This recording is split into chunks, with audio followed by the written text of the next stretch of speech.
there, welcome to the show. Today I'm going to talk about two films that take place in America after the fall, from different falls. So we've got Panic in Year Zero, starring and directed by Ray Milland, and you've also got Red Dawn, directed by John Milius. And they're very different films in lots of ways, but similar in other ways. I mean, first of all, Panic in Year Zero is nuclear war. Surviving after nuclear war is what this film's about. While Red Dawn is the idea of America being invaded by the communist countries, and the kids there have to fight. They have to escape from the town, which has been overrun by communists, and then have to fight. They have to learn to fight and survive in the wilderness. And the key thing for both of these films is people who are civilized suddenly realizing that life's not as civilized when you take away the comforts. That's basically what they both have in common. But and in both cases, the characters all see there's no way out for them. They just have to try and survive. I mean, in Red Dawn they have an enemy to fight, but realistically, there's no real way of surviving. So you're probably going to die. And also, they have to deal with their own weaknesses. Because everyone likes to think they're the hero, and then basically, no, you're not. And in both cases, they're kind of honest with the fact is that even the kind of supposedly heroic people are kind of cracked and damaged and are not worth a damn to most people by the end of it. There's a kind of cynicism about it. And the funny thing is, these both films come from who you call right-wing directors. Ray Milland was not like a full-on right-winger, but he was conservative. And John Milius is famously conservative. But both of them actually are much more cynical about human beings. And they're not like rah-rah conservatives. They're like, human beings are really damaged. Human beings can do horrible things. So I'll start with Panic in Year Zero. Panic in Year Zero is basically a guy taking his family in a caravan basically to a camping site for a holiday when the bombs go off. So basically they just missed getting nuked themselves because they left that morning. And because Milland was so focused on leaving at a certain time, they actually got out because he's stuck to a timetable. He's that kind of father. And the kids are like, oh God. The big teenage kids always are. But essentially, they are, as soon as the nuclear bombs go off, there's just chaos. No one's quite sure what to do. There is no structure. This is set in the 1950s. There's no structure because this is like 10 years after bombs invented. No one knows what they can do and what they can't do. No one knows how to survive. Like, Milan's been reading articles on survival, but he's only got the basic knowledge. But he does have a suspicion of human beings, and he's like, okay, we need to stay off the main roads. We need to actually get weapons. We need food, we need weapons. So they go to after he tries to find out what's going on and realises that all his extended family, like his wife's mother, are dead. His wife's taking it hard, but eventually gets her to focus. She's a bit shocked at how callous he can be, but she's had plenty of time to get more shocked. He gets plenty callous as the film goes on, and essentially they cut off to a small town, and they go to where they know that maybe the word hasn't gone through to yet, and tries to buy as much guns and food as possible, which causes violence, of course, and have to do a quick getaway. And they're just direct. We're going to this place where we're aiming to go to anyway because it's probably the best chance of survival. It's far away from the nuclear blast, and there are caves up there. You can hide in those caves. And so that's the best chance we've got, because if you try and go into a city, there's going to be riots. If you try and go into a big town, there's going to be riots, and people are going to to try and protect themselves. And it's going to be a hell on earth. So he ends up causing a crash on a motorway to cross over to get to where he's going. So that's another sign of him being callous as hell. But he ends up getting to where they're going, and that's where they attempt to survive for a time. But they keep on running into people, and then they run into people who are, you know, like, you see some humanity devolve into like rapists and psychopaths, and where you have to actually be brutal. And Ravenland doesn't have a problem in brutal to these people, but his family less so. His family are like shocked, but the actual story is of the family finding other survivors, and actually you have to actually, like, Ravenland's pretty much, we have this amount of food to survive until the government focuses and actually comes together, if it ever does. And his family are like, no, you have to actually help some people, because Milan lets people die. Milan lets people say, no, you can't come near us, we've got this spot and that's us. And some of these people will die because of that, because he doesn't help them. But slowly they'll work on him, saying, no, there's another way. You can protect your own, but you can actually have some kindness. They're not all psychopaths. Some of them are just like us. And the film is about him, in some ways, learn that lesson while also being pretty tough to psychos. You know. And it's a slow process. But it is a thing of, it's a film about how humanity can collapse. Like, they use the nuclear fallout for this one, but really it's about just, there's no society, how do we survive? And it's a really good film. Its music score's a bit weird. It's a Roger Corman produced film. Basically, Milan was the star, so he got it was pretty much, you star in it, you need enough 2 films for us, and you can make the film. And it was like, okay, you don't have much of a budget, but here's what you can do. And Milan, because experienced professional for decades of experience, knew how to put together a film and shoot it quick and scout locations, get locations done quick, and knowing where to use his money. So the film really works, and you get a lot of, because he's an actor, he knows how to work with actors. So even for the small parts, you get actors actually are giving their all and actually putting the effort in. And it's a really good film. It's a really solid film. It's not exactly the War Game. The War Game is much more brutal, the Peter Watkins film. But this one's fairly brutal too.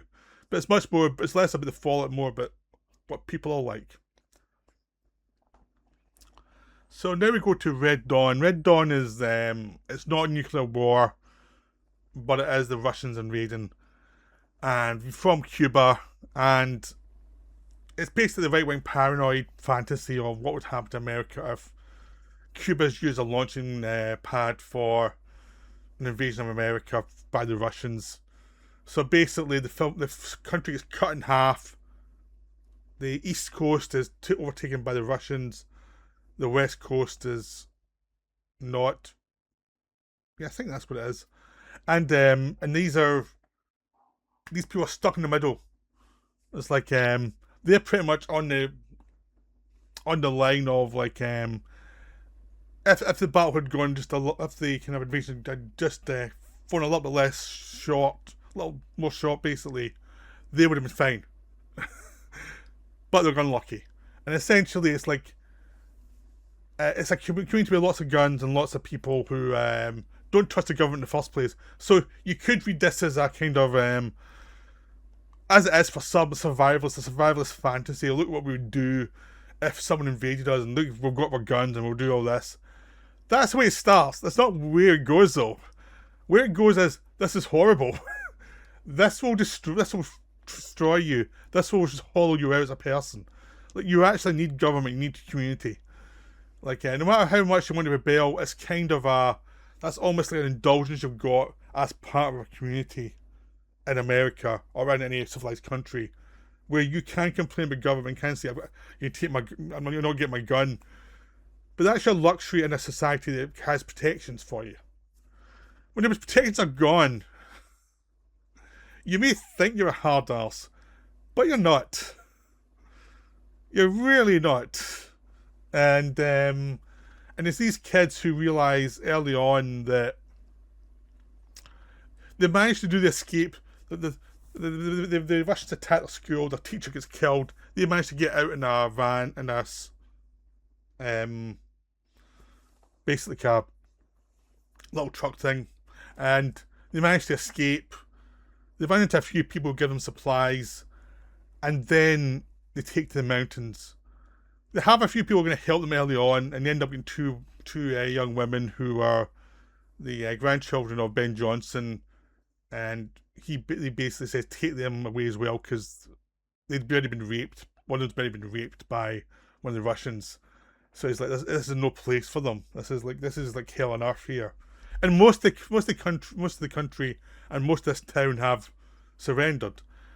A lot of the more rebellious ones are actually in camps. In the drive-in, there's a camp for re-education, and a lot of them are just not going to be re-educated, so they're going to get slowly killed. And this film takes place over from the summer into the winter, as the situation gets worse and worse for them, as they basically are, you know, they're. It just gets worse because the weather gets terrible, and this is a brutal area where the weather gets pretty cold, and it's also as a metaphor for how tough it gets. And the whole thing is, it's these bunch of snotty kids who you pretty much when you first see them you think gets, really gets. And so you've got Patrick Swayze, Charlie Sheen, C. Thomas Howell, Leah Thompson, Jennifer Grey, a bunch of other actors, and slowly the actors, because they were all at the cool young actors at the time, and slowly Patrick Swayze is the slightly older guy. He's like the older brother Charlie Sheen, and he's the one who gets them out. And he's the one who's more of a survivalist, and he keeps them going early on. Like he's the one who can tell them what to do, and he's the one who's much more radical about what they need to do, and they don't give up. But as the film goes on, you realise this guy's just hollowed out. This guy's just, there's not much left of the person. As whatever his fantasy was of this, the reality is not that. The reality is much more brutal. There is not much of him left at the end of the film. Charlie Sheen plays his younger brother who also gets hollowed out. At the start, he's just like a jock who's a bit of a moron, and by the end of it, he's just a loyal brother, and he's just hollowed out as well. One of the characters becomes a traitor. Another character, C. Thomas Hill, becomes like a lunatic. He just becomes like a guy who goes extreme. He turns in himself and becomes like the resident psycho of the group who will do anything to kill the Russians. And he's also hollowed out. And it's just the idea of one of them. There's a fighter pilot for the Powers Booth who drops in halfway through the film for a bit of the film, and he's like trying to teach them how to do things, and he's like he has to try and get back over the border to get back to his platoon and try and start fighting again in a plane. And he's like, you should all come over with me. It's like, you're not doing anything here anyway. You should all just come over. It's like, and they're like, no, we're not. And he gets killed. And one of the girls are in love with him, so that kind of shakes her up. And just slowly but surely, they're all getting beaten down bit by reality. As I say, one becomes a traitor. And it just becomes this thing about the fantasy of being in a resistance is not the reality. And that's the thing that happens in a lot of resistance films. A lot of resistance films, like in early resistance films and after World War II, they were like, it's a noble cause. By about the 60s, everyone was like, resistance is not a noble cause, resistance is horrible. You were getting stuff like Army of Shadows, and even something like The Train, where Burt Lancaster's resistance guy, and it's all about his cynicism with the whole thing and how people die all the time. So by the 80s, the resistance, it was like, yeah, you're going to die. Yeah, it's a noble cause, but you're going to die. And this film even was done by what everyone thought was going to be a right-wing lunatic doing a Glory America with John Milius. It wasn't that. The film was not that. The film was like, yeah, this is horrible. You do not want this. This is like taking what the right-wing thought was a great fantasy and saying, no, that's not what's going to happen. All of you are going to die. Your parents are going to die.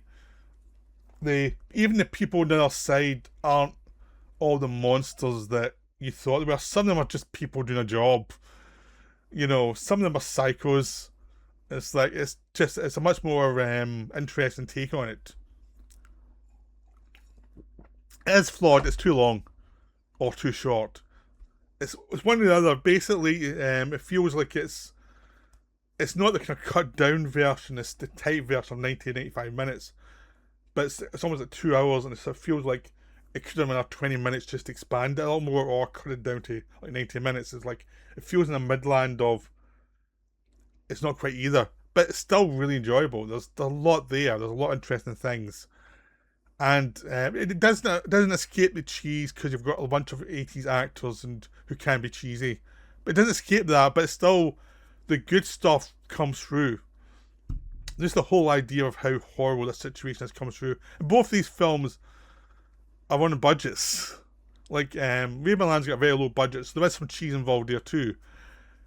But they're both below their genre constraints, or actually have a very kind of dark view of humanity. Even when humanity's trying to rise up and survive amongst in hell, it still has a fairly dark view of what happens to people.